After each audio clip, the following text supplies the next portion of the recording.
ನಮಸ್ಕಾರ. ನಾನು ಮಲ್ಲಿಕಾರ್ಜುನ ಹೇಬಿ.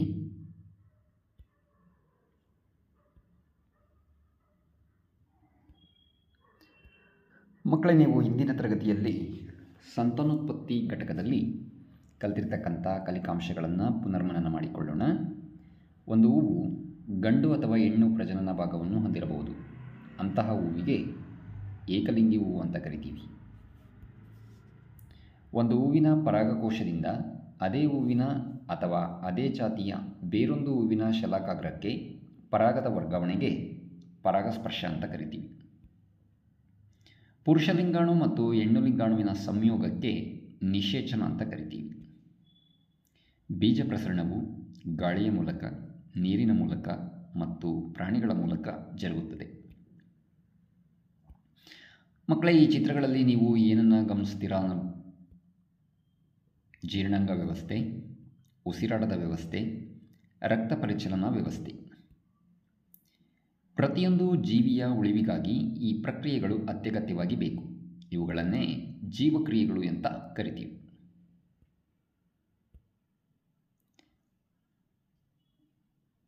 ಈ ಚಿತ್ರಗಳಲ್ಲಿ ನೀವು ಏನನ್ನು ಗಮನಿಸುವಿರಿ? ಮಕ್ಕಳೇ, ಒಂದು ಸಸ್ಯ ಕಾಂಡದ ಭಾಗದಿಂದ ಬೇರ್ಪಟ್ಟು ಮತ್ತೊಂದು ಬೆಳವಣಿಗೆಯನ್ನು ಹೊಂದಿ ಮತ್ತೊಂದು ಸಸ್ಯದ ಭಾಗವಾಗಿ ಬೆಳವಣಿಗೆ ಹೊಂದತಕ್ಕಂಥದ್ದು ನೋಡ್ತಾ ಇದ್ದೀರಾ. ಕಾಯಿಜ ರೀತಿಯ ಸಂತಾನೋತ್ಪತ್ತಿ. ಅದೇ ರೀತಿ ಕೀಟವೊಂದು ಹೂವಿನ ಮೇಲೆ ಕೂತ್ಕೊಂಡಿದೆ. ಹೂವುಗಳು ಸಂತಾನೋತ್ಪತ್ತಿಯ ಭಾಗಗಳು.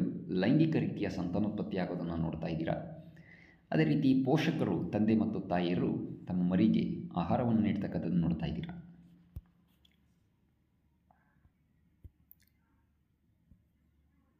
ಕಾಯಿಜ ರೀತಿಯ ಸಂತಾನೋತ್ಪತ್ತಿ, ನಿರ್ಲಿಂಗ ರೀತಿಯ ಸಂತಾನೋತ್ಪತ್ತಿಗೆ ಒಂದು ಉದಾಹರಣೆಯಾದರೆ, ಉಳಿದ ಚಿತ್ರಗಳಲ್ಲಿ ನಾವು ಲೈಂಗಿಕ ರೀತಿಯ ಸಂತಾನೋತ್ಪತ್ತಿಯನ್ನು ಗಮನಿಸಬಹುದು. ಹಾಗಾದರೆ ಮಕ್ಕಳೇ, ಈ ದಿನ ನಾವು ವಿಜ್ಞಾನ ವಿಷಯದಲ್ಲಿ ಜೀವಶಾಸ್ತ್ರಕ್ಕೆ ಸಂಬಂಧಿಸಿದ ಪ್ರಾಣಿಗಳಲ್ಲಿ ಸಂತಾನೋತ್ಪತ್ತಿ ಘಟಕವನ್ನು ಅಭ್ಯಾಸ ಮಾಡೋಣ.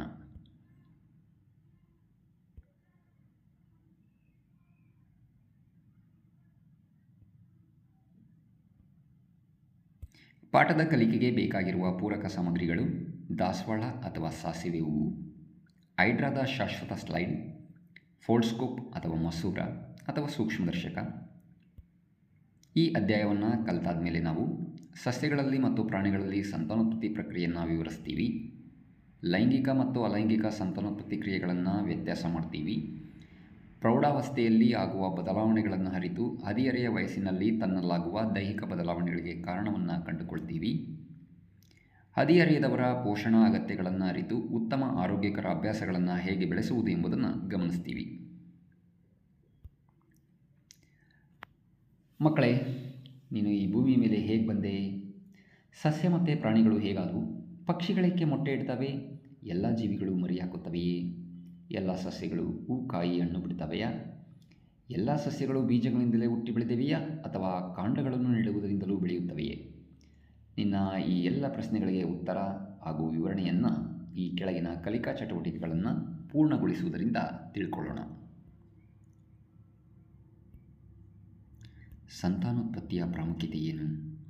ತಮ್ಮ ವಂಶವನ್ನು ಮುಂದುವರಿಸಲು ಸಂತಾನೋತ್ಪತ್ತಿ ಅವಶ್ಯಕವಾಗಿ ಬೇಕು.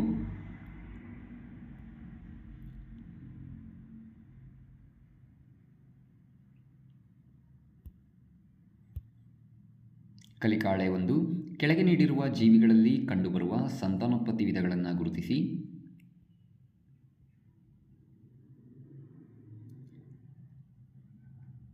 ಇಲ್ಲಿ ಕಾಂಡದ ಒಂದು ಭಾಗವನ್ನು ನಾವು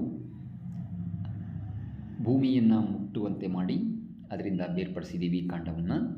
ಆ ಕಾಂಡ ಹೊಸ ಸಸ್ಯವಾಗಿ ಬೆಳವಣಿಗೆ ಆಗ್ತಕ್ಕಂಥದ್ದು ಅಲೈಂಗಿಕ ರೀತಿಯ ಸಂತಾನೋತ್ಪತ್ತಿಗೆ ಉದಾಹರಣೆಯಾಗಿರುತ್ತೆ. ಅದೇ ರೀತಿ ಶುಂಠಿ ಮೊಳಕೆ ಹೊಡಿತಕ್ಕಂಥ ಒಂದು ಚಿತ್ರಣವನ್ನು 2ನೇ ಚಿತ್ರದಲ್ಲಿ ಗಮನಿಸ್ತಾ ಇದ್ದೀರಾ. ಅದು ಸಹ ಮೊಗ್ಗನ್ನು ಬಿಟ್ಟೋದು ಕಾಯಿಜ ರೀತಿಯ ಸಂತಾನೋತ್ಪತ್ತಿಯಾಗಿರುತ್ತೆ. ಅದು ಅಲೈಂಗಿಕ ವಿಧಾನ. 3ನೇದರಲ್ಲಿ ಬ್ರಯೋಫಿಲಮ್ ಎಲೆಯ ತುದಿಗಳಲ್ಲಿ ಚಿಗುರುಗಳನ್ನು ಹೊಡೆಯೋದನ್ನು ನೋಡ್ತಾ ಇದ್ದೀರಾ. ದೇಹದ ಭಾಗ ಅಲ್ಲೂ ಸಹ ತುಂಡಾಗಿಬಿಟ್ಟು ಹೊಸ ಜೀವಿ ಆಗ್ತಾ ಇದೆ. ಕಾಯಿಜ ರೀತಿಯ ಸಂತಾನೋತ್ಪತ್ತಿಗೆ ಇದು ಸಹ ಉದಾಹರಣೆಯಾಗಿದೆ. ಈ 3 ಚಿತ್ರಣಗಳಲ್ಲಿ ನಾವು ಅಲೈಂಗಿಕ ವಿಧಾನದಲ್ಲಿ ಸಂತಾನೋತ್ಪತ್ತಿ ಆಗೋದನ್ನು ಗಮನಿಸಿದ್ದೀವಿ.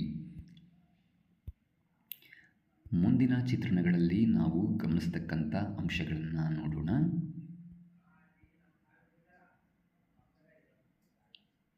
ಈಸ್ಟ್ ಜೀವಕೋಶವು ಮೊಗ್ಗುಗಳ ಬೆಳವಣಿಗೆಯನ್ನು ಉಂಟು ಮಾಡಿಕೊಂಡು ಅವು ಬೇರ್ಪಟ್ಟು ತಾಯಿಯಿಂದ ಹೊಸ ಈಸ್ಟ್ ಕೋಶಗಳಾಗೋದನ್ನು ನೋಡ್ತಾ ಇದ್ದೀವಿ. ಬಡ್ಡಿಂಗ್ ಅಂತ ಕರೀತಾರೆ. ಅಲೈಂಗಿಕ ವಿಧಾನದ ಸಂತಾನೋತ್ಪತ್ತಿ. ಸ್ಪೈರೋಗೈರಾ ಎಂಬತಕ್ಕಂಥ ಶೈವಲಗಳಲ್ಲಿ ನಾವು ಕಾಯಿಜ ರೀತಿಯ ಸಂತಾನೋತ್ಪತ್ತಿಯನ್ನು ನೋಡ್ತಾ ಇದ್ದೀವಿ. ಸಸ್ಯದ ದೇಹದ ಭಾಗ ತುಂಡಾಗಿಬಿಟ್ಟು ಹೊಸ ಜೀವಿಗಳಾಗಿ ಬೆಳವಣಿಗೆ ಅಂತಕ್ಕಂಥದ್ದು. ಅದೇ ರೀತಿ ನಾವು ಒಂದು ಶಿಲೀಂಧ್ರದಲ್ಲಿ, ರೈಸೋಪಸ್ ಎಂಬತಕ್ಕಂಥ ಶಿಲೀಂಧ್ರದಲ್ಲಿ ಬೀಜಗಳ ಉತ್ಪಾದನೆಯನ್ನು, ಅಂದರೆ ಇದು ಸಹ ಲೈಂಗಿಕ ರೀತಿಯ ಸಂತಾನೋತ್ಪತ್ತಿಗೆ ಮತ್ತೊಂದು ಉದಾಹರಣೆ ಗಮನಿಸ್ತೀವಿ. ವಿವಿಧ ಪ್ರಾಣಿಗಳ ಮರಿಗಳನ್ನು ನಾವು ನೋಡಿದರೆ ಉದಾಹರಣೆಗಳಲ್ಲಿ ತೋರಿಸಿರುವಂತೆ ಕೋಷ್ಟಕವನ್ನು ಪೂರ್ಣಗೊಳಿಸುವುದರ ಮೂಲಕ ಕೆಲವು ಪ್ರಾಣಿಗಳ ಮರಿಗಳನ್ನು ಹೆಸರಿಸಲು ಪ್ರಯತ್ನಿಸಿ. ಮಾನವ, ಮಗು ಅಂತ ಕರಿತೀವಿ. ಬೆಕ್ಕು, ನಾಯಿ, ಬೆಕ್ಕಿನ ಮರಿ, ನಾಯಿನ ಮರಿ ಅಂತ ಕರಿತೀವಿ. ಚಿಟ್ಟೆಯಲ್ಲಿ ಮೊಟ್ಟೆ ಒಡೆದುಬಿಟ್ಟು ಲಾರ್ವಾವಸ್ಥೆಯನ್ನು ತಲುಪುತ್ತೆ. ಲಾರ್ವಾ ಬೆಳೆದು ಕೋರಿ ಹುಳ, ಕಂಬಳಿ ಹುಳ ಅಂತ ಆಗುತ್ತೆ. ಅದು ಮತ್ತೆ ಪರಿವರ್ತನೆ ಹೊಂದಿ ಗೂಡನ್ನು ಕಟ್ಟುತ್ತೆ. ಕೋಳಿಯಲ್ಲಿ ಕೋಳಿ ಮರಿ, ಹಸುವಿನಲ್ಲಿ ಹಸುವಿನ ಕರು, ಕಪ್ಪೆಯಲ್ಲಿ ಗೊದಮಟ್ಟೆ, ಕಪ್ಪೆ ಮರಿ. ಪ್ರಾಣಿಗಳ ಸಂತಾನೋತ್ಪತ್ತಿ ಕ್ರಿಯೆಯಲ್ಲಿ 2 ವಿಧಗಳಿವೆ ಮಕ್ಕಳೇ. ಲೈಂಗಿಕ ಸಂತಾನೋತ್ಪತ್ತಿ, ಎರಡನೇದು ಅಲೈಂಗಿಕ ಸಂತಾನೋತ್ಪತ್ತಿ. ಲೈಂಗಿಕ ಸಂತಾನೋತ್ಪತ್ತಿಯಲ್ಲಿ ಗಂಡು ಮತ್ತು ಹೆಣ್ಣು ಲಿಂಗಾಣುಗಳ ಸಮ್ಮಿಲನದಿಂದ ಉಂಟಾದರೆ, ಅಲೈಂಗಿಕ ಸಂತಾನೋತ್ಪತ್ತಿಯಲ್ಲಿ ದೇಹದ ಭಾಗ ತುಂಡಾಗಿ ಬೇರ್ಪಟ್ಟು ಅಥವಾ ಬೀಜಕಗಳ ಉತ್ಪಾದನೆಯಿಂದ ನಡೆಯುವ ಸಂತಾನೋತ್ಪತ್ತಿಯಾಗಿದೆ.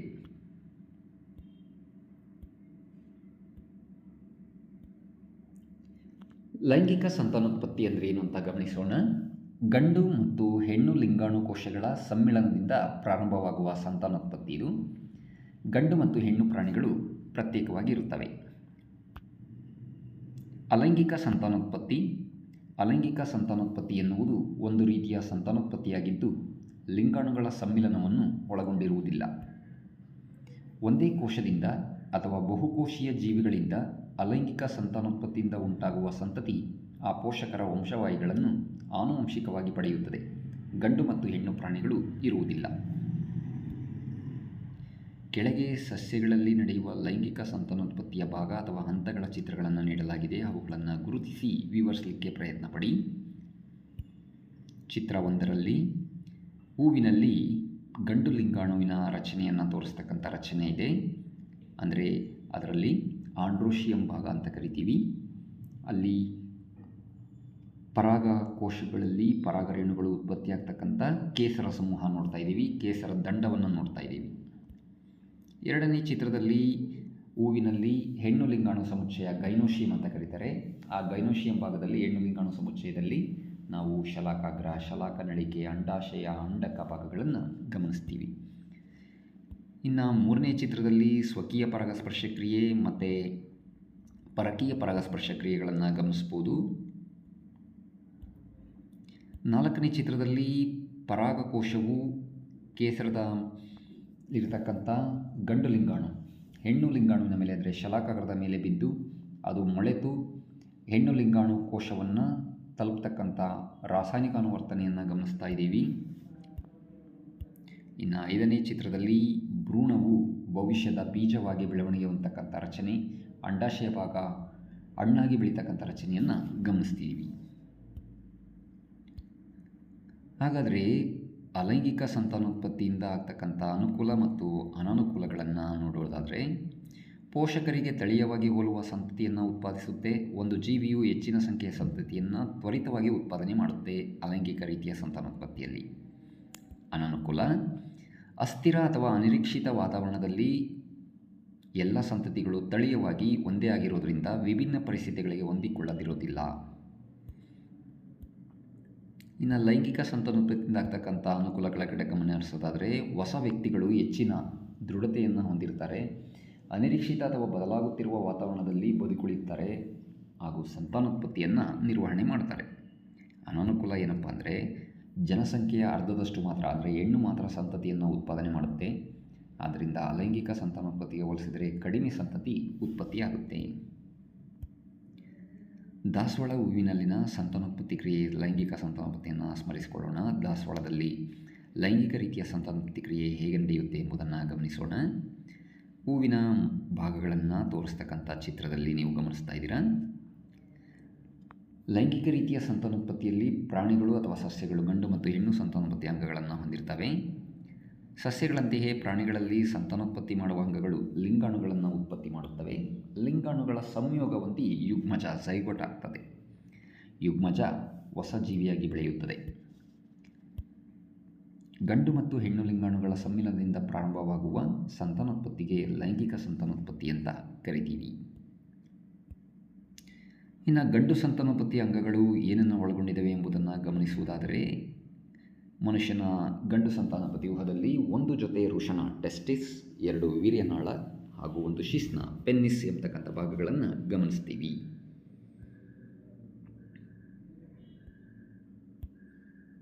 ವೃಷಣಗಳು ವೀರ್ಯಾಣು ಎಂದು ಕರೆಯಲಾಗುವ ಗಂಡು ಲಿಂಗಾಣುಗಳನ್ನು ಉತ್ಪತ್ತಿ ಮಾಡುತ್ತವೆ. ವೃಷಣಗಳು ಲಕ್ಷಾಂತರ ವೀರ್ಯಾಣುಗಳನ್ನು ಉತ್ಪತ್ತಿ ಮಾಡುತ್ತವೆ. ವೀರ್ಯಾಣುಗಳು ಗಾತ್ರದಲ್ಲಿ ತೀರ ಚಿಕ್ಕದಾಗಿವೆ. ಪ್ರತಿಯೊಂದು ವೀರ್ಯಾಣುವು ಈ ಭಾಗಗಳನ್ನು ಹೊಂದಿರುತ್ತದೆ: ಶಿರ, ಮಧ್ಯಭಾಗ, ಬಾಲ. ಪ್ರತಿಯೊಂದು ವೀರ್ಯಾಣುವು ಜೀವಕೋಶದ ಎಲ್ಲ ಘಟಕಗಳನ್ನು ಹೊಂದಿರುವ ಒಂದೇ ಒಂದು ಜೀವಕೋಶವಾಗಿದೆ.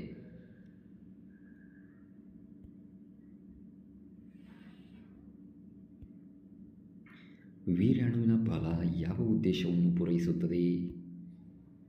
ಹೆಣ್ಣು ಲಿಂಗಾಣುವನ್ನು ತಲುಪಲು ಯೋನಿ ಮಾರ್ಗದ ಮೂಲಕ ಅಂಡನಾಳದೊಳಗೆ ಹೋಗಿ ಅಂಡಕವನ್ನು ಭೇದಿಸಲು ನೆರವಾಗುತ್ತದೆ. ಪ್ರಾಣಿಗಳಲ್ಲಿ ಸಂತಾನೋತ್ಪತ್ತಿ ಕುರಿತು ಗಂಡು ಸಂತಾನೋತ್ಪತ್ತಿ ವ್ಯೂಹ ವೀಕ್ಷಣೆಗೆ ಬಳಸುವ ಕೊಂಡಿ. ಇನ್ನು ಮುಂದೆ ನಾವು ಹೆಣ್ಣು ಸಂತಾನೋತ್ಪತ್ತಿ ಅಂಗಗಳ ಕಡೆ ಗಮನ ಹರಿಸೋದಾದರೆ, ಹೆಣ್ಣು ಸಂತಾನೋತ್ಪತ್ತಿ ರಚನೆಯಲ್ಲಿ ಒಂದು ಜೊತೆ ಅಂಡಾಶಯ ಓವರೀಸ್, ಅಂಡಗಳು ಎಂಬ ಲಿಂಗಾಣುವನ್ನು ಉತ್ಪತ್ತಿ ಮಾಡ್ತವೆ. ಅಂಡನಾಳ ಫ್ಯಾಲೋಪಿಯನ್ ಟ್ಯೂಬ್ಸ್, 2ರಲ್ಲಿ ಒಂದು ಅಂಡಾಶಯ ಮಾತ್ರ ಪರ್ಯಾಯವಾಗಿ ಅಂಡನಾಳಕ್ಕೆ ಒಂದು ಪ್ರೌಢ ಅಂಡಾಣುವನ್ನು ಪ್ರತಿ ತಿಂಗಳು ಬಿಡುಗಡೆ ಮಾಡುತ್ತೆ. ಗರ್ಭಾಶಯ ಯುಟರಸ್, ಗರ್ಭಾಶಯವು ಮಗು ಬೆಳವಣಿಗೆಯಾಗುವ ಭಾಗವಾಗಿದೆ.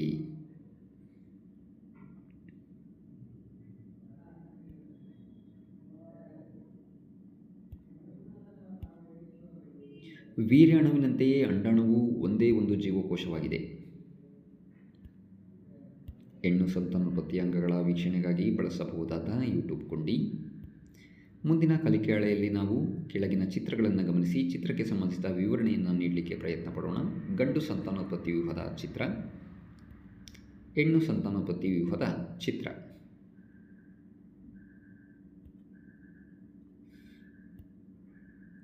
ಪ್ರಾಣಿಗಳ ಮೊಟ್ಟೆಗಳಲ್ಲಿ ಭಿನ್ನತೆ ಕಂಡುಬರುತ್ತದೆ. ಮಾನವರಲ್ಲಿ ಅಂಡವು ತುಂಬ ಚಿಕ್ಕದಾಗಿರುತ್ತದೆ. ಕೋಳಿಗಳಲ್ಲಿ ಮೊಟ್ಟೆಯು ದೊಡ್ಡದಾಗಿರುತ್ತದೆ. ಆಸ್ಟ್ರಿಚ್ ಪಕ್ಷಿಯ ಮೊಟ್ಟೆಯು ಅತ್ಯಂತ ದೊಡ್ಡದಾದ ಮೊಟ್ಟೆಯಾಗಿದೆ.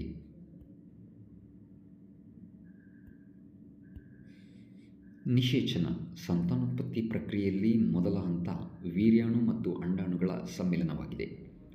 ವೀರ್ಯಾಣುಗಳು ಅಂಡಾಣುವಿನ ಸಂಪರ್ಕಕ್ಕೆ ಬಂದಾಗ ಒಂದು ವೀರ್ಯಾಣುವು ಅಂಡಾಣುವಿನೊಂದಿಗೆ ಸಮ್ಮಿಲನ ಹೊಂದುತ್ತದೆ. ಅಂಡಾಣು ಮತ್ತು ವೀರ್ಯಾಣುವಿನ ಈ ಬಗೆಯ ಸಮ್ಮಿಲನವನ್ನು ನಿಷೇಚನ ಎಂದು ಕರೆಯಲಾಗುತ್ತದೆ. ನಿಷೇಚನದ ಸಮಯದಲ್ಲಾಗುವ ವೀರ್ಯಾಣು ಮತ್ತು ಅಂಡಾಣುವಿನ ಕೋಶಕೇಂದ್ರಗಳ ಸಮ್ಮಿಲನವು ಒಂದೇ ಕೋಶಕೇಂದ್ರವನ್ನು ರೂಪಿಸುತ್ತದೆ. ಇದು ಫಲಿತ ಅಂಡ ಅಥವಾ ಯುಗ್ಮಜದ ರಚನೆಗೆ ಕಾರಣವಾಗುತ್ತದೆ.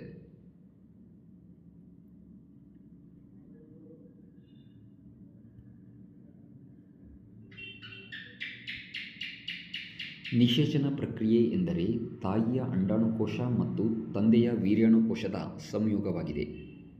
ಹಾಗಾಗಿ ಮಗುವು ತಾಯಿಯಿಂದ ಕೆಲವು ಮತ್ತು ತಂದೆಯಿಂದ ಕೆಲವು ಗುಣಲಕ್ಷಣಗಳನ್ನು ಆನುವಂಶಿಕವಾಗಿ ಪಡೆದುಕೊಳ್ಳುತ್ತದೆ.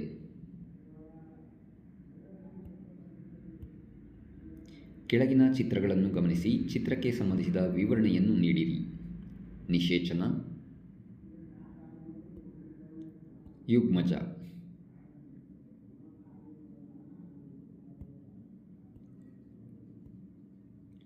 ನಿಮ್ಮ ಸಹೋದರ ಅಥವಾ ಸಹೋದರಿಯನ್ನು ಗಮನಿಸಿ. ನಿಮ್ಮ ತಾಯಿ ಅಥವಾ ನಿಮ್ಮ ತಂದೆಯ ಕೆಲವು ಗುಣ ಸಾಮ್ಯತೆಗಳನ್ನು ಅವರಲ್ಲಿ ಗುರುತಿಸಬಹುದೇ ನೋಡಿ. ನಿಷೇಚನವನ್ನು ಕುರಿತು ವೀಕ್ಷಿಸಲು ಬಳಸಬಹುದಾದ ಯೂಟ್ಯೂಬ್ ಕೊಂಡಿ ಇದು. ಆಂತರಿಕ ನಿಷೇಚನ, ಬಾಹ್ಯ ನಿಷೇಚನ ಅಂದರೆ ಏನು ಅಂತ ಗಮನಿಸೋಣ. ಮೊದಲಾಗಿ ಆಂತರಿಕ ನಿಷೇಚನ, ಹೆಣ್ಣಿನ ದೇಹದೊಳಗೆ ನಡೆಯುವ ನಿಷೇಚನ. ಆಂತರಿಕ ನಿಷೇಚನ ಮಾನವರು, ಹಸುಗಳು, ನಾಯಿ, ಕೋಳಿಗಳು ಸೇರಿದಂತೆ ಅನೇಕ ಪ್ರಾಣಿಗಳಲ್ಲಿ ಆಂತರಿಕ ನಿಷೇಚನ ನಡೆಯುತ್ತದೆ.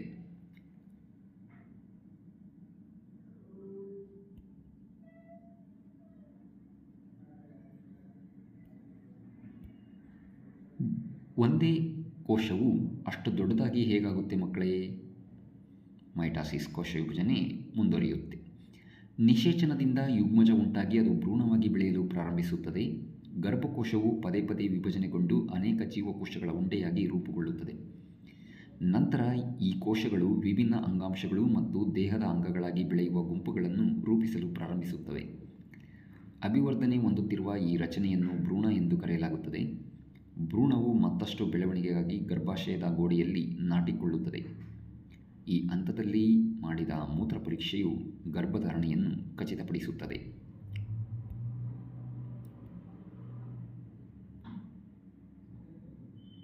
ಯುಗ್ಮಜ ರೂಪುಗೊಳ್ಳುವಿಕೆ ಮತ್ತು ಯುಗ್ಮಜದಿಂದ ಭ್ರೂಣದ ಬೆಳವಣಿಗೆಯನ್ನು ನೀವು ಚಿತ್ರದಲ್ಲಿ ಗಮನಿಸ್ತಾ ಇದ್ದೀರಾ. ಜೀವಕೋಶಗಳ ಉಂಡೆ ವರ್ಧಿಸಿದ ಚಿತ್ರವನ್ನು ಬಿ ಭಾಗದಲ್ಲಿ ನೋಡ್ತಾ ಇದ್ದೀರಾ. ಇನ್ನು ಸಿ ಭಾಗದಲ್ಲಿ ಗರ್ಭಾಶಯದೊಳಗೆ ಭ್ರೂಣದ ಒಳನಾಟುವಿಕೆಯನ್ನು ಗಮನಿಸ್ತಾ ಇದ್ದೀರಾ. ಗರ್ಭಾಶಯದಲ್ಲಿ ಭ್ರೂಣದ ಬೆಳವಣಿಗೆ ಮುಂದುವರಿತಾ ಕ್ರಮೇಣ ಕೈಕಾಲುಗಳು, ತಲೆ, ಕಣ್ಣುಗಳು, ಕಿವಿಗಳು ಮುಂತಾದ ಭಾಗಗಳನ್ನು ಅಭಿವೃದ್ಧಿಪಡಿಸಿಕೊಳ್ಳುತ್ತದೆ. ದೇಹದ ಎಲ್ಲ ಭಾಗಗಳನ್ನು ಗುರುತಿಸಬಹುದಾದ ಭ್ರೂಣದ ಹಂತವನ್ನು ನಾವು ಪಿಂಡ ಅಂತ ಕರಿತೀವಿ. ಭ್ರೂಣದ ಬೆಳವಣಿಗೆಯು ಪೂರ್ಣಗೊಂಡಾಗ ತಾಯಿ ಮಗುವಿಗೆ ಜನ್ಮ ನೀಡುತ್ತಾಳೆ.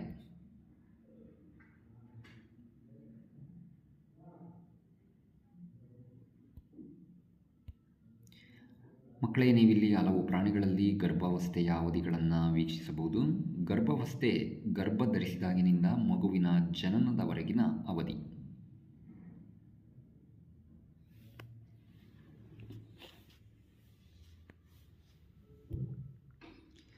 ಮಕ್ಕಳೇ, ನಿಮಗಿದು ಗೊತ್ತಾ?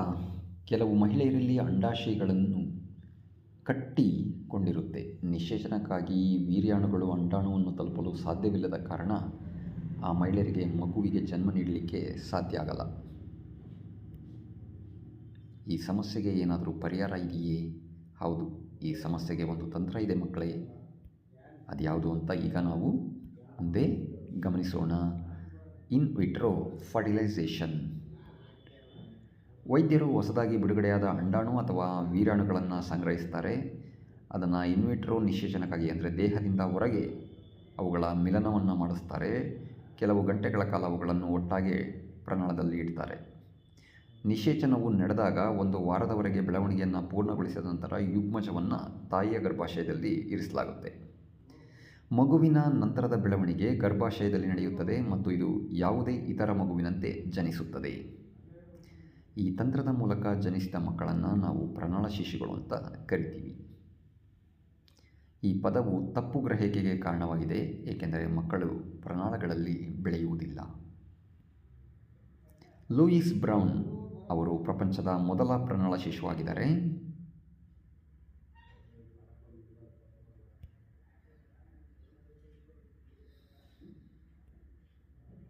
ಪ್ರಾಣಿಗಳಲ್ಲಿ ಸಂತಾನೋತ್ಪತ್ತಿಯನ್ನು ಕುರಿತು ವೀಕ್ಷಿಸಬಹುದಾದ ಭ್ರೂಣದ ಬೆಳವಣಿಗೆಗಾಗಿ ಕೊಂಡಿ. ಮಕ್ಕಳೇ, ಕಲಿಕಾಳೆಯ 5ಕ್ಕೆ ಹೋಗೋಣ. ಮಾನವರಲ್ಲಿ ಲಿಂಗ ನಿರ್ಧರಣೆಯನ್ನು ಹೇಗೆ ಗುರುತಿಸಬಹುದು ಎಂಬುದನ್ನು ನೋಡೋಣ. ಹೆಣ್ಣಿನಲ್ಲಿ 2 X ವರ್ಣತಂತುಗಳು ಲಿಂಗಾಧಾರಿತವಾಗಿದ್ದರೆ ಗಂಡು 1 X ಮತ್ತು 1 Y ವರ್ಣತಂತುವನ್ನು ಹೊಂದಿದ್ದು ಲಿಂಗ ನಿರ್ಧರಣೆ ಮಾಡ್ತಾನೆ. ಲಿಂಗಾಣುಗಳು ಅಂದರೆ ಅಂಡ ಮತ್ತು ವೀರ್ಯಾಣು ವರ್ಣತಂತುಗಳ ಒಂದು ಗುಂಪನ್ನು ಮಾತ್ರ ಹೊಂದಿರ್ತವೆ. ನಿಷೇಚನಗೊಂಡಿರದ ಅಂಡಗಳು ಯಾವಾಗಲೂ 1 X ವರ್ಣತಂತುವನ್ನು ಹೊಂದಿದ್ದರೆ ವೀರ್ಯಾಣುಗಳಲ್ಲಿ 2 ವಿಧ ಇರ್ತವೆ. ಒಂದು ವಿಧ X, ಇನ್ನೊಂದು ವಿಧ Y ವರ್ಣತಂತುವನ್ನು ಹೊಂದಿರುತ್ತೆ.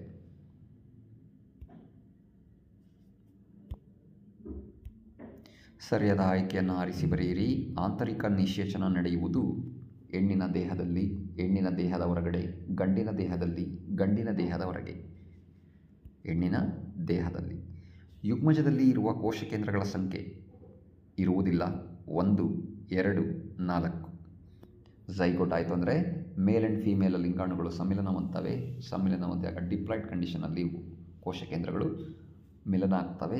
ಆಗ ಯುಗ್ಮಜದಲ್ಲಿ ಕೇವಲ ವರ್ಣತಂತುಗಳ ಸಂಖ್ಯೆ ಡಿಪ್ಲಾಯ್ಡ್ ದ್ವಿಗುಣಿತ ಸಂಖ್ಯೆಯಲ್ಲಿರ್ತವೆ. ಕೋಶ ಕೇಂದ್ರಗಳು ಆವಾಗ 2 ಕೋಶ ಕೇಂದ್ರಗಳು ಸೇರಿ ಒಂದೇ ಕೋಶ ಆಗುತ್ತೆ. ಪ್ರೌಢಾವಸ್ಥೆಯಲ್ಲಿ ಕಾಣುವ ಬದಲಾವಣೆಗಳನ್ನು ನೀಡಿರುವ ಕೋಷ್ಟಕದಲ್ಲಿ ಬರೆಯಿರಿ. ದೈಹಿಕ ಬದಲಾವಣೆಗಳು: ಧ್ವನಿ ಏನಾಗುತ್ತೆ, ಬೆವರು ಮತ್ತು ತೈಲ ಗ್ರಂಥಿ. ಹುಡುಗರಲ್ಲಿ ಹೇಗಾಗುತ್ತೆ, ಹುಡುಗಿಯರಲ್ಲಿ ಹೇಗಾಗುತ್ತೆ.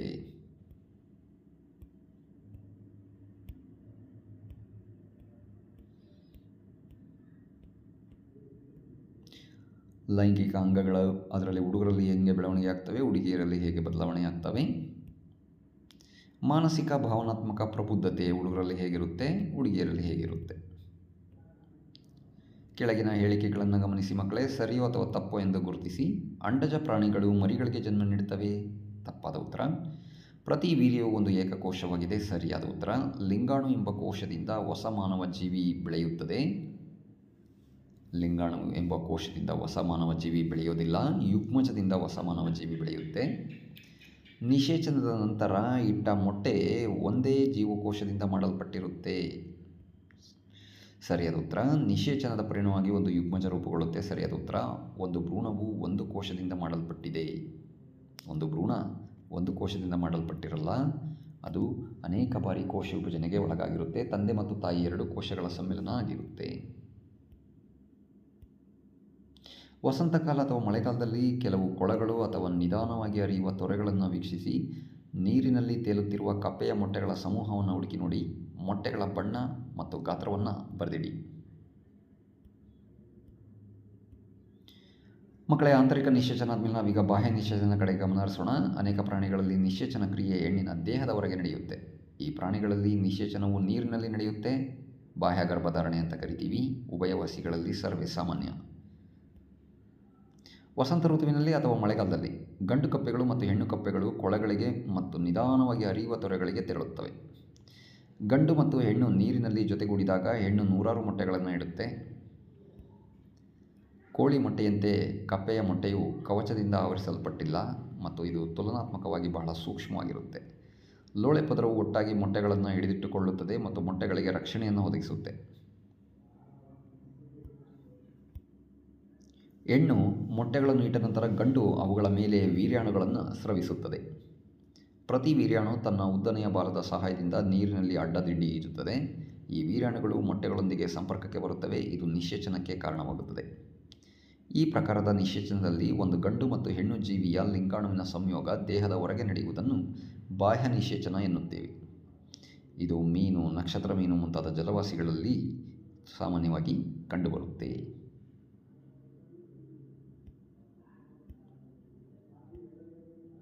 ಮೀನು ಮತ್ತು ಕಪ್ಪೆಗಳು 100 ಮೊಟ್ಟೆಗಳನ್ನು ಇಡುತ್ತವೆ. ಆದರೆ ಕೋಳಿ ಒಮ್ಮೆಗೆ ಕೇವಲ 1 ಮೊಟ್ಟೆಯನ್ನು ಮಾತ್ರ ಇಡುತ್ತದೆ. ಏಕೆ? ಎಲ್ಲ ಮೊಟ್ಟೆಗಳು ನಿಷೇಚನಗೊಳ್ಳುತ್ತವೆಯೇ? ಇಲ್ಲ. ಏಕೆ?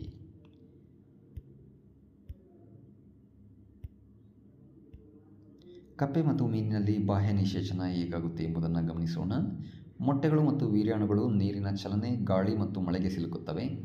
ಅಲ್ಲದೆ ಕೊಳದಲ್ಲಿರುವ ಇತರ ಪ್ರಾಣಿಗಳು ಈ ಮೊಟ್ಟೆಗಳನ್ನು ಆಹಾರವಾಗಿ ಬಳಸ್ತವೆ. ಹೀಗಾಗಿ ಅವುಗಳಲ್ಲಿ ಕನಿಷ್ಠ ಕೆಲವಾದರೂ ಮೊಟ್ಟೆಗಳ ನಿಷೇಚನವನ್ನು ಖಚಿತಪಡಿಸಿಕೊಳ್ಳಲು ಹೆಚ್ಚಿನ ಸಂಖ್ಯೆಯ ಮೊಟ್ಟೆಗಳು ಮತ್ತು ವೀರ್ಯಾಣುಗಳ ಉತ್ಪಾದನೆ ಅವಶ್ಯಕವಾಗಿದೆ. ನಿಷೇಚನ ಕ್ರಿಯೆಯನ್ನು ಕುರಿತು ವೀಕ್ಷಿಸಬಹುದಾದ ಯೂಟ್ಯೂಬ್ ಕೊಂಡಿ. ಮಕ್ಕಳೇ, ಆಲೋಚನೆ ಮಾಡಿ. ಕೋಳಿ ಮರಿಗಳು ಹೇಗೆ ಜನಿಸುತ್ತವೆ? ಮಾನವ ಮತ್ತು ಹಸುಗಳಂತೆ ಕೋಳಿಗಳು ಸಹ ಮರಿಗಳಿಗೆ ಜನ್ಮ ನೀಡುತ್ತವೆಯೇ? ಖಂಡಿತ ಇಲ್ಲ. ಅವು ಮೊಟ್ಟೆ ಇಡುವ ಪ್ರಾಣಿಗಳು, ಪಕ್ಷಿಗಳು. ಕೋಳಿಗಳಲ್ಲಿ ನಿಷೇಚನದ ನಂತರ ಯುಗ್ಮಜ ಮತ್ತೆ ವಿಭಜನೆಗೆ ಒಳಗಾಗುತ್ತೆ. ಅಂಡನಾಳದ ಕೆಳಭಾಗಕ್ಕೆ ಅದು ಚಲಿಸುತ್ತೆ. ಕೆಳಗೆ ಚಲಿಸುವಾಗ ಅದರ ಸುತ್ತ ಅನೇಕ ರಕ್ಷಣಾತ್ಮಕ ಪದರಗಳು ರಚನೆಯಾಗುತ್ತವೆ. ಕೋಳಿ ಮೊಟ್ಟೆಯೊಂದರಲ್ಲಿ ನಾವು ನೋಡ್ತಕ್ಕಂಥ ಕವಚ ಅಂತ ರಕ್ಷಣಾತ್ಮಕ ಒಂದು ಪದರ ಆಗಿದೆ. ಬೆಳೆಯುತ್ತಿರುವ ಭ್ರೂಣದ ಸುತ್ತಲೂ ಗಟ್ಟಿಯಾದ ಕವಚ ರೂಪುಗೊಂಡ ನಂತರ ಅಂತಿಮವಾಗಿ ಕೋಳಿಯು ಮೊಟ್ಟೆಯನ್ನು ಇಡುತ್ತೆ. ಭ್ರೂಣವು ಮರಿಯಾಗಿ ಬೆಳೆಯಲು ಸುಮಾರು 3 ವಾರಗಳ ಕಾಲ ತೆಗೆದುಕೊಳ್ಳುತ್ತದೆ. ಸಾಕಷ್ಟು ಉಷ್ಣತೆ ಒದಗಿಸಲು ಮೊಟ್ಟೆಗಳ ಮೇಲೆ ಕೋಳಿ ಕುಳಿತಿರುವುದನ್ನು ನಾವು ಗಮನಿಸುತ್ತೇವೆ. ಈ ಅವಧಿಯಲ್ಲಿ ಮೊಟ್ಟೆಯ ಚಿಪ್ಪಿನೊಳಗೆ ಮರಿಯ ಬೆಳವಣಿಗೆ ನಡೆಯುತ್ತದೆ.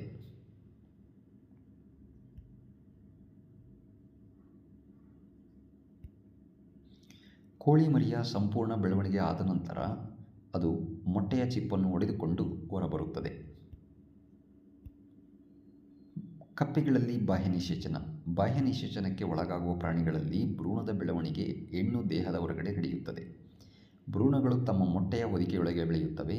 ಭ್ರೂಣಗಳು ಅಭಿವೃದ್ಧಿಗೊಂಡ ನಂತರ ಮೊಟ್ಟೆಗಳು ಒಡೆದು ಮರಿಗಳು ಹೊರಬರುತ್ತವೆ. ನೀವು ಕೊಳಗಳು ಮತ್ತು ಹೊಳೆಗಳಲ್ಲಿ ಹಲವಾರು ಗೊದಮೊಟ್ಟೆಗಳು ಈಜುವುದನ್ನು ನೋಡಿರಬಹುದು.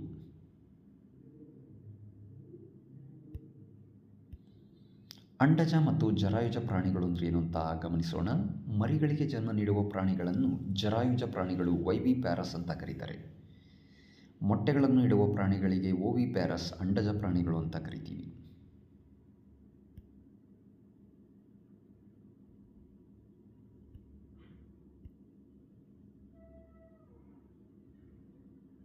ಅಂಡಜ ಮತ್ತು ಜರಾಯುಜ ಪ್ರಾಣಿಗಳನ್ನು ಕುರಿತು ವೀಕ್ಷಿಸಬಹುದಾದ ವಿಡಿಯೋ ಕೊಂಡಿ ಇದು.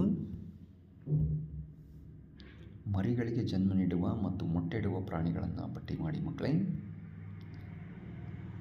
ಕಪ್ಪೆ, ಹಲ್ಲಿ, ಪತಂಗ ಅಥವಾ ಚಿಟ್ಟೆ, ಕೋಳಿ, ಕಾಗೆ ಅಥವಾ ಯಾವುದೇ ಇತರ ಪಕ್ಷಿಗಳ ಮೊಟ್ಟೆಗಳನ್ನು ಗಮನಿಸಲು ಪ್ರಯತ್ನಿಸಿ. ನೀವು ಎಲ್ಲ ಮೊಟ್ಟೆಗಳನ್ನು ಕಾಣಲು ಸಾಧ್ಯವಿದೆಯೇ? ನೀವು ಸಂಗ್ರಹಿಸಿದ ಮೊಟ್ಟೆಗಳ ಚಿತ್ರಗಳನ್ನು ಬರೆಯಿರಿ. ಕೆಲವು ಪ್ರಾಣಿಗಳ ಮೊಟ್ಟೆಗಳನ್ನು ಸಂಗ್ರಹಿಸುವುದು ಸುಲಭ, ಏಕೆಂದರೆ ಅವುಗಳು ಮೊಟ್ಟೆಗಳನ್ನು ತಮ್ಮ ದೇಹದಿಂದ ಹೊರಗೆ ಇಡುತ್ತವೆ. ನೀವು ಮೊಟ್ಟೆಗಳನ್ನು ಸಂಗ್ರಹಿಸಿರುವ ಈ ಪ್ರಾಣಿಗಳು ಅಂಡಜ ಪ್ರಾಣಿಗಳಿಗೆ ಉದಾಹರಣೆಗಳಾಗಿವೆ. ಆದರೆ ನಾಯಿ, ಹಸು, ಬೆಕ್ಕುಗಳ ಅಂಡಗಳನ್ನು ಸಂಗ್ರಹಿಸಲು ಸಾಧ್ಯವಾಗುವುದಿಲ್ಲ, ಏಕೆಂದರೆ ಅವು ಮೊಟ್ಟೆಗಳನ್ನು ಇಡುವುದಿಲ್ಲ. ಹೆಣ್ಣು ಜೀವಿ ಮರಿಗಳಿಗೆ ಜನ್ಮ ನೀಡುತ್ತದೆ. ಇವುಗಳು ಜರಾಯುಜ ಪ್ರಾಣಿಗಳಿಗೆ ಉದಾಹರಣೆಗಳಾಗಿವೆ. ಆಗ ತಾನೇ ಜನಿಸಿದ ಇಲ್ಲವೇ ಮೊಟ್ಟೆ ಒಡೆದುಕೊಂಡು ಬಂದ ಹೊಸ ಮರಿ ಪ್ರೌಢಾವಸ್ಥೆ ತಲುಪುವವರೆಗೆ ತನ್ನ ಬೆಳವಣಿಗೆಯನ್ನು ಮುಂದುವರಿಸುತ್ತೆ ಮಕ್ಕಳೇ. ಕೆಲವು ಪ್ರಾಣಿಗಳಲ್ಲಿ ಮರಿಗಳು ಪ್ರೌಢಜೀವಿಗಳಿಗಿಂತ ಭಿನ್ನವಾಗಿ ಕಾಣಿಸ್ತವೆ. ಉದಾಹರಣೆಗೆ ರೇಷ್ಮೆ ಹುಳುವಿನ ಜೀವನ ಚಕ್ರವನ್ನು ನೋಡಿದಾಗ ಮೊಟ್ಟೆ ಲಾರ್ವಾವಸ್ಥೆಗೆ ಬಂದು ಕಂಬಳಿ ಹುಳ ಆಗಿ ಪ್ಯೂಪದ ಅವಸ್ಥೆಯಲ್ಲಿ ವಿಶ್ರಾಂತಿಯನ್ನು ಪಡೆದು ಪ್ರೌಢ ರೇಷ್ಮೆ ಹುಳು ಏನಾಗುತ್ತೆ, ಒಂದು ಚಿಟ್ಟೆಯಾಗಿ ಹಾರಾಡೋದನ್ನು ಗಮನಿಸ್ತೀವಿ.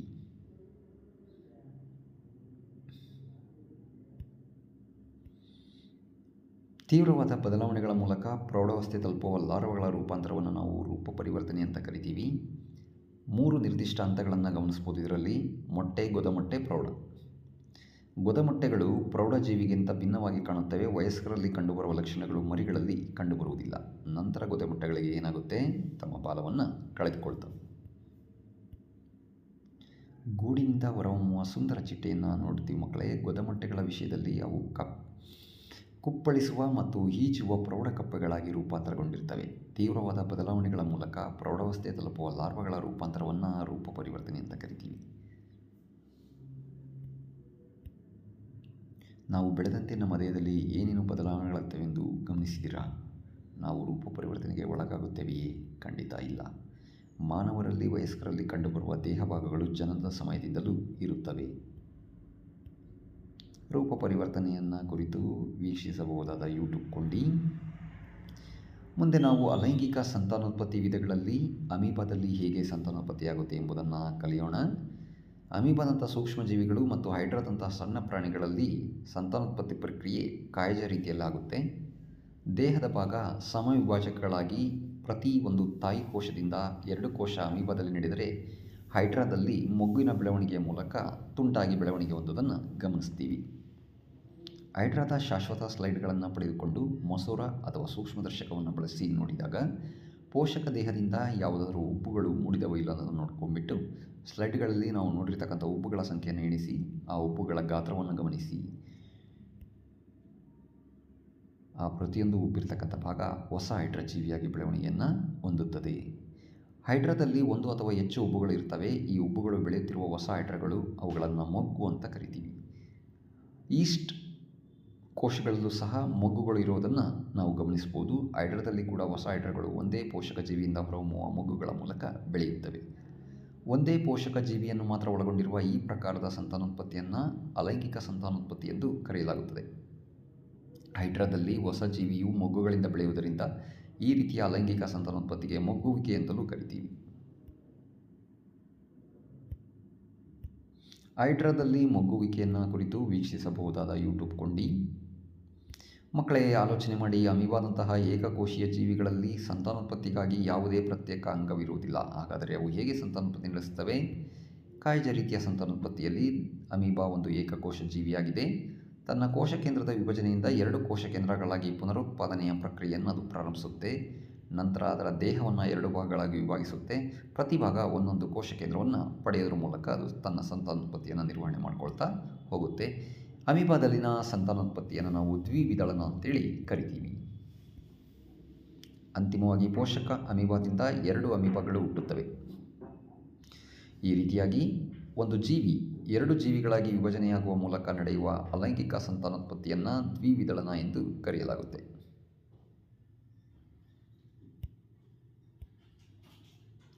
ಮೊಗ್ಗುವಿಕೆ ಮತ್ತು ದ್ವಿವಿದಳನವನ್ನು ಹೊರತುಪಡಿಸಿ ಏಕಪೋಷಕ ಜೀವಿಗಳು ಸಂತಾನೋತ್ಪತ್ತಿಯ ಮೂಲಕ ಮರಿಗಳನ್ನು ಪಡೆಯುವ ಇತರ ವಿಧಾನಗಳು ಬಹುವಿದಳನಕ್ಕೆ ಉದಾಹರಣೆ ಪ್ಲಾಸ್ಮೋಡಿಯಂ, ತುಂಡಾಗುವಿಕೆಗೆ ಸ್ಪೈರೋಗೈರಶೆವಲ, ಪುನರುತ್ಪಾದನೆಗೆ ಹೈಡ್ರಾ ಪ್ಲನೇರಿಯಾ, ಕಾಯಿಜ ಸಂತಾನೋತ್ಪತ್ತಿಗೆ ಬಾಳೆಹಣ್ಣು ಗುಲಾಬಿ, ಬೀಜಕಗಳ ಉತ್ಪಾದನೆಯಲ್ಲಿ ರೈಜೋಪಸ್ ಶಿಲೀಂಧ್ರ ಕೊಡ್ಬೋದು. ಅಲೈಂಗಿಕ ಸಂತಾನೋತ್ಪತ್ತಿಯ ವಿಧಗಳನ್ನು ಕುರಿತು ವೀಕ್ಷಿಸಲು ವಿಡಿಯೋಗಾಗಿ ಪ್ರಯತ್ನಿಸಿ ಯೂಟ್ಯೂಬ್ ಕೊಂಡಿಯನ್ನು. ಡಾಲಿ ಎಂಬ ತದ್ರೂಪಿ ಕಥೆಯ ಕೇಳೋಣ. ಈಗ ನಾವು ತದ್ರೂಪ ಸೃಷ್ಟಿ ಎಂತಕ್ಕಂಥದ್ದು ಒಂದು ಜೀವಕೋಶದ ಯಾವುದೇ ಇತರ ಜೀವಂತ ಭಾಗ ಅಥವಾ ಸಂಪೂರ್ಣ ಜೀವಿಯ ನಿಖರ ನಕಲಿನ ಉತ್ಪಾದನೆಯಾಗಿದೆ. ಪ್ರಾಣಿಗಳ ಕ್ಲೋನಿಂಗನ್ನು ಮೊದಲ ಬಾರಿಗೆ ಯಶಸ್ವಿಯಾಗಿ ಸ್ಕಾಟ್ಲೆಂಡಿನ ಎಡಿನ್ಬರ್ಗ್ನಲ್ಲಿನ ರೋಸ್ಲಿನ್ ಇನ್ಸ್ಟಿಟ್ಯೂಟ್ನ ಇಯಾನ್ ವಿಲ್ಮಟ್ ಮತ್ತು ಅವರ ಸಹೋದ್ಯೋಗಿಗಳು ನಡೆಸ್ತಾರೆ. ಅವರು ಡಾಲಿ ಎಂಬ ಹೆಸರಿನ ಕುರಿಯನ್ನು ಯಶಸ್ವಿಯಾಗಿ ಕ್ಲೋನಿಂಗ್ ಮಾಡ್ತಾರೆ. ಡಾಲಿ ಜುಲೈ 5, 1996 ಜನಿಸುತ್ತೆ. ಡಾಲಿ ಕುರಿಯು ಕ್ಲೋನಿಂಗ್ನಿಂದ ಜನಿಸಿದ ಮೊದಲ ಸ್ತನಿಯಾಗಿದೆ.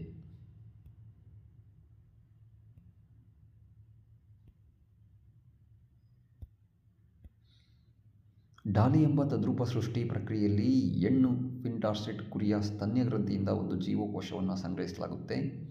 ಅದೇ ಸಮಯದಲ್ಲಿ ಕಪ್ಪು ಮುಖವುಳ್ಳ ಸ್ಕ್ವಾಟಿಷ್ ಕುರಿಯಿಂದ ಅಂಡವನ್ನು ಪಡೆಯಲಾಗುತ್ತೆ.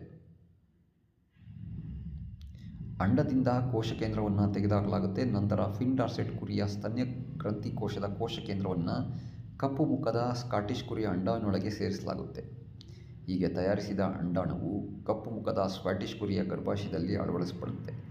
ಈ ಅಂಡಾಣುವಿನ ಬೆಳವಣಿಗೆ ಸಹಜವಾಗಿ ನಡೆದ ನಂತರ ಅಂತಿಮವಾಗಿ ಡಾಲಿ ಜನಿಸುತ್ತೆ. ಕಪ್ಪು ಮುಖದ ಸ್ಕ್ವಾಟಿಷ್ ಕುರಿಯಿಂದ ಡಾಲಿಯು ಜನ್ಮ ಪಡೆದರೂ ಅದು ಕೋಶ ಕೇಂದ್ರವನ್ನು ಯಾರನ್ನು ಹೊತ್ತಿರುತ್ತೆ ಮಕ್ಕಳೇ? ತೆಗೆದುಕೊಳ್ಳಲಾದ ಹೆಣ್ಣು ಫಿನ್ಡಾರ್ಸೆಟ್ ಕುರಿಯನ್ನು ಸಂಪೂರ್ಣವಾಗಿ ಒಲಿದು ಕಂಡುಬಂದಿರುತ್ತೆ. ಕಪ್ಪು ಮುಖದ ಸ್ಕಾಟಿಷ್ ಕುರಿಯ ಅಂಡದಿಂದ ಕೋಶ ಕೇಂದ್ರವನ್ನು ತೆಗೆದುಹಾಕಿದ್ದರಿಂದ ಡಾಲಿ ಕಪ್ಪು ಮುಖದ ಸ್ಕಾಟಿಷ್ ಕುರಿಯ ಯಾವುದೇ ಲಕ್ಷಣಗಳನ್ನು ತೋರಿಸಲಿಲ್ಲ. ಡಾಲಿಯು ಡಾರ್ಸೆಟ್ ಕುರಿಯ ಆರೋಗ್ಯಕರ ತದ್ರೂಪಿಯಾಗಿತ್ತು ಮತ್ತು ಸಾಮಾನ್ಯ ಲೈಂಗಿಕ ಪ್ರಕ್ರಿಯೆ ಮೂಲಕ ತನ್ನ ಹಲವಾರು ಮರಿಗಳನ್ನು ಅದು ಉತ್ಪಾದಿಸುತ್ತೆ. ದುರದೃಷ್ಟವಶ ಡಾಲಿ 2003 ಫೆಬ್ರವರಿ 14 ಶ್ವಾಸಕೋಶದ ಕೆಲವು ಕಾಯಿಲೆಗಳಿಂದಾಗಿ ಮರಣ ಹೊಂದುತ್ತೆ.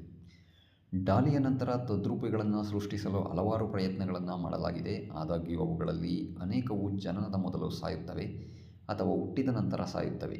ತದ್ರೂಪು ಮಾಡಿದ ಪ್ರಾಣಿಗಳು ಬಹಳಷ್ಟು ಸಂದರ್ಭಗಳಲ್ಲಿ ತೀವ್ರವಾದ ಅಸಹಜತೆಯಿಂದ ಹುಟ್ಟುವುದು ಕಂಡುಬರುತ್ತಿದೆ. ಮಕ್ಕಳೇ, ನೀವು ಇಲ್ಲಿವರೆಗೂ ಕಲ್ತಿರ್ತಕ್ಕಂಥ ಅಂಶಗಳು ಪ್ರಾಣಿಗಳ ಸಂತಾನೋತ್ಪತ್ತಿ ನಡೆಸ್ತಕ್ಕಂಥ 2 ವಿಧಾನಗಳಲ್ಲಿ ಲೈಂಗಿಕ ಸಂತಾನೋತ್ಪತ್ತಿ, ಅಲೈಂಗಿಕ ಸಂತಾನೋತ್ಪತ್ತಿ ಬಗ್ಗೆ ಕಲ್ತಿರಿ. ಗಂಡು ಮತ್ತು ಹೆಣ್ಣು ಲಿಂಗಾಣುಗಳ ಸಮ್ಮಿಲನದಿಂದ ನಡೆಯುವ ಸಂತಾನೋತ್ಪತ್ತಿಗೆ ಲೈಂಗಿಕ ಸಂತಾನೋತ್ಪತ್ತಿ ಅಂತ ಕರೀತಾರೆ. ಹೆಣ್ಣು ಸಂತಾನೋತ್ಪತ್ತಿ ಅಂಗಗಳಲ್ಲಿ ಇರ್ತಕ್ಕಂಥ ಭಾಗಗಳ ಪರಿಚಯ ಮಾಡಿಕೊಂಡ್ರಿ. ಅಂಡಾಶಯ, ಅಂಡಾಣು, ಗರ್ಭಾಶಯ. ಪುರುಷರ ಸಂತಾನೋತ್ಪತ್ತಿ ಅಂಗಗಳಲ್ಲಿ ವೃಷಣಗಳು, ವೀರ್ಯನಾಳ ಮತ್ತು ಶಿಶ್ನ ಭಾಗಗಳನ್ನು ನೋಡಿಕೊಂಡ್ರಿ. ಅಂಡಾಶಯವು ಅಂಡಾಣು ಎಂದು ಕರೆಯಲ್ಪಡುವ ಹೆಣ್ಣು ಲಿಂಗಾಣುಗಳನ್ನು ಉತ್ಪತ್ತಿ ಮಾಡುತ್ತದೆ ಮತ್ತು ವೃಷಣಗಳು ವೀರ್ಯಾಣು ಎಂದು ಕರೆಯಲಾಗುವ ಗಂಡು ಲಿಂಗಾಣುಗಳನ್ನು ಉತ್ಪತ್ತಿ ಮಾಡುತ್ತೆ ಎಂಬುದನ್ನು ಗಮನಿಸಿದ್ರಿ. ಅಂಡಾಣು ಮತ್ತು ವೀರ್ಯಾಣುವಿನ ಸಮ್ಮಿಲನವನ್ನು ನಿಷೇಚನ ಅಂತ ಕರಿತೀವಿ. ಫಲವತ್ತಾದ ಅಂಡವನ್ನು ಯುಗ್ಮಜ ಅಂತ ಕರೆದುಕೊಳ್ತೀವಿ.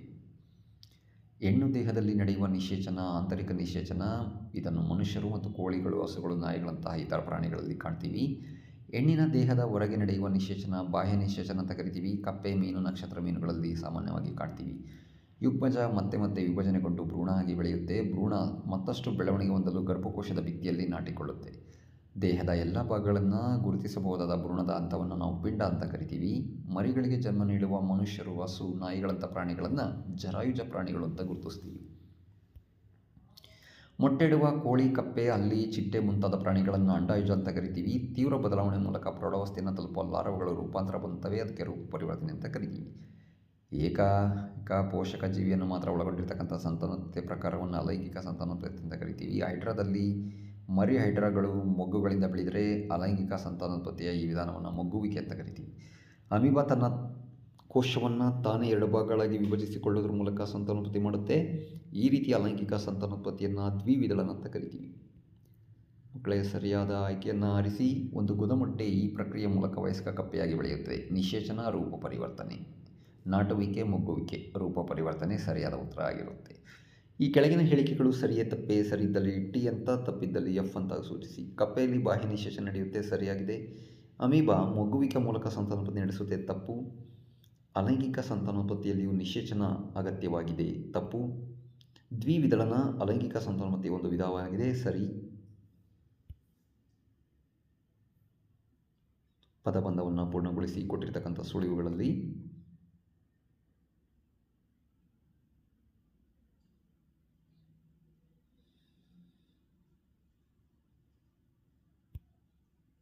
ಲಿಂಗಾಣುಗಳು ಸಂಯೋಗ ಹೊಂದುವ ಪ್ರಕ್ರಿಯೆ ನಿಷೇಚನ. ಕೋಳಿಯಲ್ಲಿ ನಡೆಯುವ ನಿಷೇಚನದ ವಿಧ ಆಂತರಿಕ. ಹೈಡ್ರಾದ ದೇಹದ ಮೇಲಿನ ಉಬ್ಬದ ಅಂಕುರಗಳಿಗೆ ಮೊಗ್ಗು. ಸ್ತ್ರೀಯರಲ್ಲಿ ಅಂಡಾಣುಗಳನ್ನು ಉತ್ಪಾದಿಸುವ ಅಂಗ ಅಂಡಾಶಯ. ಪುರುಷರಲ್ಲಿ ವೀರ್ಯಾಣುಗಳನ್ನು ಉತ್ಪಾದಿಸುವ ಅಂಗ ವೃಷಣ. ಲಿಂಗಾಣುಗಳ ಸಂಯೋಗದಿಂದಾದ ಏಕಕೋಶೀಯ ರಚನೆ ಯುಗ್ಮಜ. ಮೊಟ್ಟೆ ಇಡುವ ಪ್ರಾಣಿಗಳಿಗೆ ಅಂಡಾಯುಜಗಳು. ಅಮೀಬಾದ ದೇಹ 2ಆಗಿ ವಿಭಜನೆಗೊಳ್ಳುವ ಸಂತಾನೋತ್ಪತ್ತಿ ವಿಧಾನ ದ್ವಿವಿದಳನ. ಸಾವಿರಾರು ಜೇನುನೊಣಗಳಿರುವ ಒಂದು ಜೇನುಗೂಡಿನಲ್ಲಿ ಆಸಕ್ತಿದಾಯಕ ಸಂಘಟನೆಯನ್ನು ನಾವು ವೀಕ್ಷಿಸ್ಬೋದು ಮಕ್ಕಳೇ. ಆ ಗುಂಪಿನಲ್ಲಿ ಕೇವಲ ಒಂದು ಜೇನುನೊಣ ಮಾತ್ರ ಮೊಟ್ಟೆಗಳನ್ನು ಇಡುತ್ತೆ. ಈ ಜೇನುನೊಣವನ್ನು ರಾಣಿ ಜೇನುನೊಣ ಅಂತ ಕರಿತೀವಿ.